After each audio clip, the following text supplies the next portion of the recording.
Bawat barya ay mahalaga dito sa abroad, kaya sa pagpapadala sa Pilipinas, kailangan tipid at sulit din.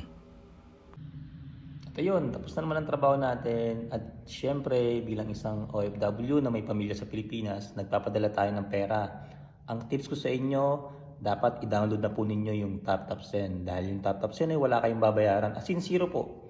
At isa pa, mabilis sila, safe at secured at makakatanggap pa kayo ng 15 euro na bonus pag ginamit nyo yung promo code na Mike in Finland. Kaya ano pang hinihintay natin mga kapwa kong OFW, especially kung kayo nandito sa Finland, Sweden, Norway, Denmark, Croatia, Hungary, Romania, UK, Spain, at marami pang iba. I-download na ninyo yung TapTap Send at gamitan na po ang promo code na Mike in Finland para sa una nyong padala. Meron kayong matatanggap na 15 euro. Kaya mag-tap-tap send na po.